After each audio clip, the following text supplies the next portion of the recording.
Headliner, title of the show, Michigan is, in fact, a bunch of cheaters. Something that we all knew. Basically, now here's the thing. Let me explain. I say we in a very, I suppose you could say, liberal sense, right? We, as in, people with brains, knew that Michigan were cheating. The moment that all this stuff started to come out, that Michigan was spying on their opponents, that Michigan was stealing their signs, that Michigan was doing all sorts of shady things and bending the rules and breaking the rules. And everybody with common sense is like, oh, okay, they cheated. All right, that's not great. It makes them look kind of suspicious. And then obviously they ended up winning the national championship, go undefeated, probably the best season from a record standpoint for Michigan. And it was like, oh, okay, well, they were obviously pretty good regardless. So they're basically just the Houston Astros. The Houston Astros in 2017, they win their little World Series. It comes out 2 years later, they were a bunch of cheating scumbags and nobody respects them. All right, great, works for me. That's fine by me. All right. So I think most people knew, but there were many Michigan fans. And when I say Michigan fans, I want to specify. I mean Michigan fans that almost certainly did not go to the university in question, because people who go to U of M theoretically have to be a little smart. So if you didn't go to the university, you are at least not as smart enough to get into the university. With that being said, ESPN on Sunday, Pete Thamel and Dan Murphy dropped what I consider to be a bomb. And I usually on this show, we don't do article breakdowns. That's really not my cup of tea. I frankly don't usually read a lot of these articles unless I'm very interested in this particular topic. And in this case, I was incredibly interested. So, Pete Thamel and Dan Murphy drop this article. Michigan football coach Sharon Moore violated NCAA rules. NOA draft says. That is the notice of allegations draft from the NCAA to the University of Michigan. So we're going to go through a couple of sections here and just point out to the parts where basically, again, if you had any level of common sense at the time, you would identify, oh, yes, of course, we knew this going in. This is not news to us, but might be news to some people. So for the sake of those people, we'll go ahead and break it down. So the draft, which is subject to change, states Moore could face a show cause penalty and possibly a suspension for allegedly deleting a thread of 52 text messages with former Michigan staffer Conor Stallions in October of 2023, on the same day that media reports revealed Stallions was leading an effort to capture the play calling signals of future opponents. So let's see. Conor Stallions was a lone wolf. Nobody knew. No, guess not. Because the guy who's your current head coach thought it was necessary to delete all the text message. And what a crazy coincidence this is. On the day that the whole thing comes out, again, an amazing coincidence. And oh my gosh, what? I don't know where they went. My text I just sometimes I delete my text messages. Sometimes I just delete 52 text messages.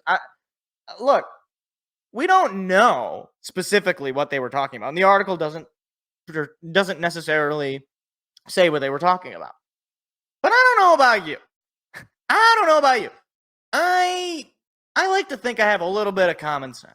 I like to think I can make, one-on-one connections here. Let me give you an example.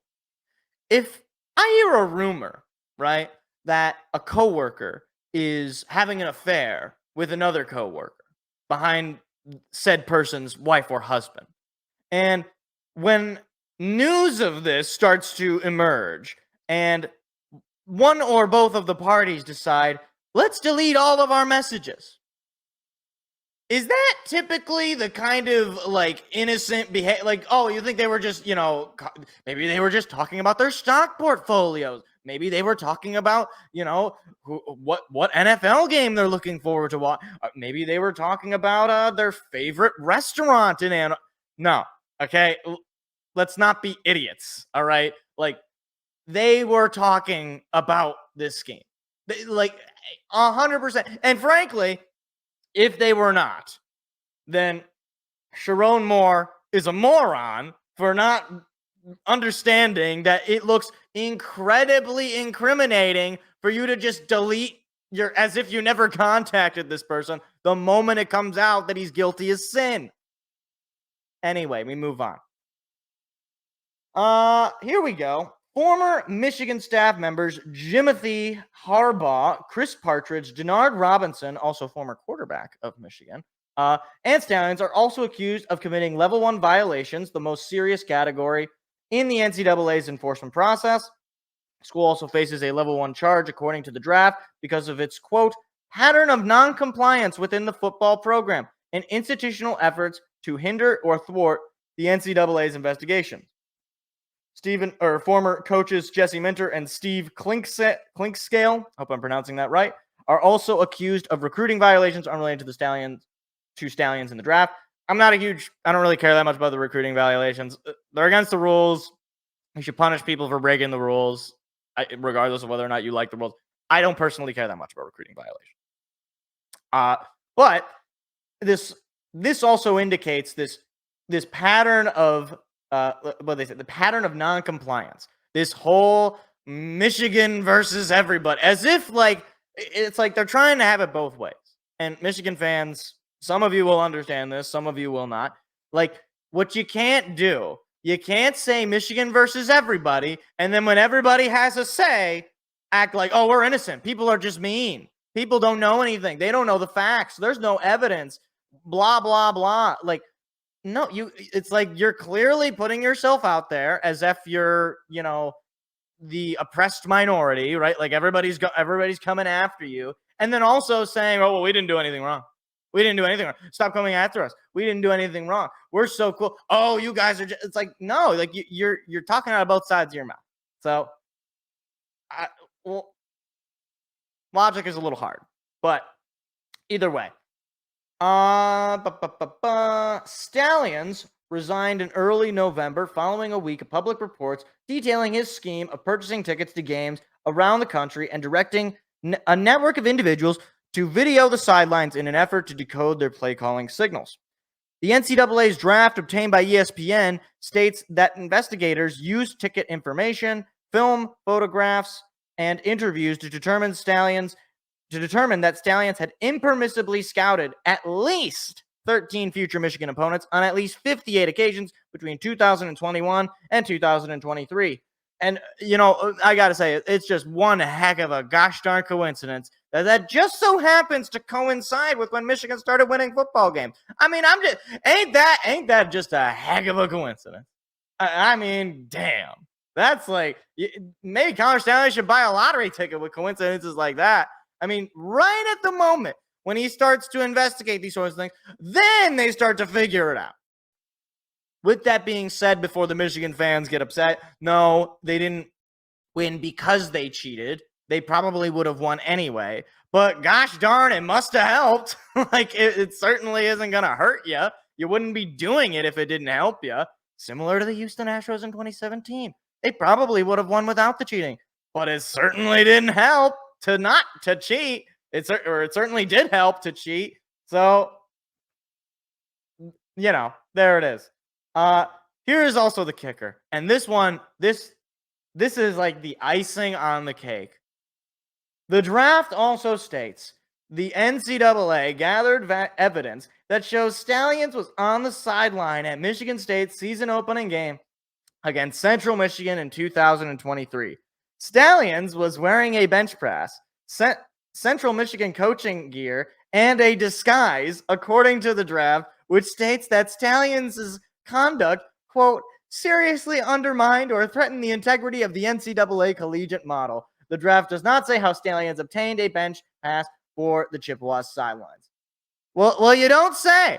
You know what's crazy about this? I remember the moment this came out, on the day, I was like, oh my gosh, it's him.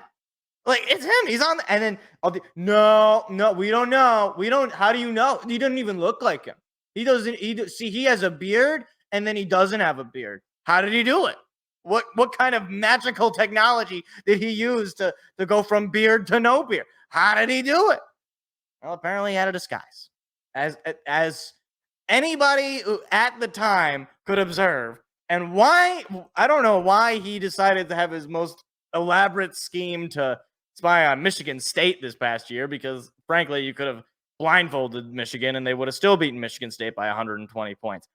But nevertheless, I'm sure it didn't hurt to go ahead and, learn all of our plays the year, like going into the year. And